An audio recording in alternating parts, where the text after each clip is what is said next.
Hey everyone, welcome back to my channel. In this video, I'm going to show you how you can create virtual environment in Visual Studio Code. Now you might be wondering why do we need it?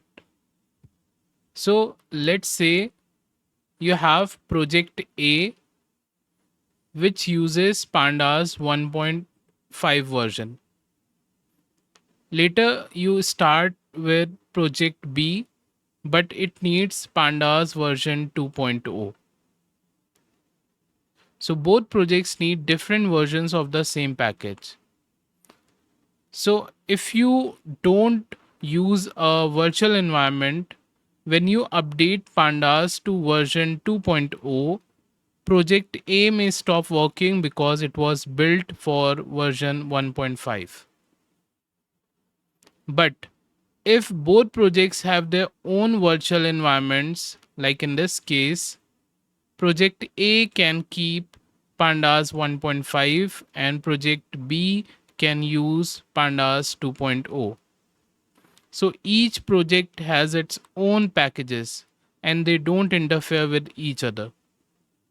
That is why creating a virtual environment is considered a best practice for every Python project. Now let's see how we can create it. So firstly, I'll create a new folder. I'll name it project, and then inside this folder I'll open Visual Studio Code. If you don't have Visual Studio Code, you can check the link in the description. So how can we create it?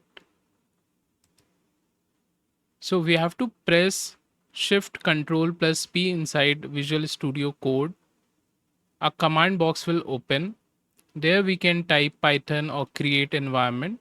Okay, so we will have to select this option, and then we will select venv.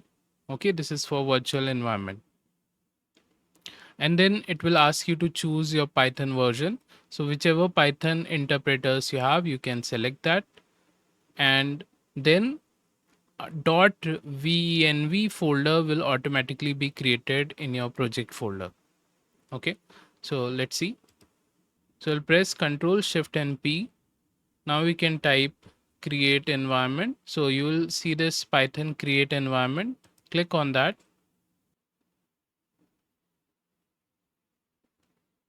See, it's creating environment.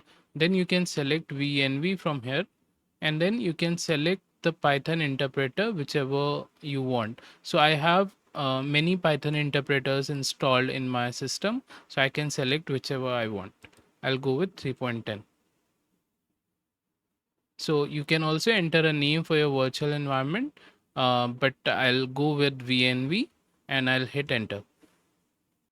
And then I can skip package installation for now. So here you can see that virtual environment is created.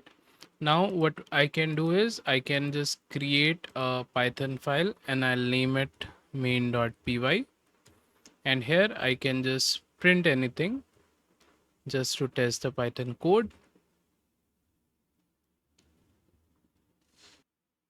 And then you can run this code by clicking on this play button. Will show you the result. Here you can see, and you can also see that the virtual environment is created here. So that's it for this video. I hope you learned something. Please like this video and thank you for watching.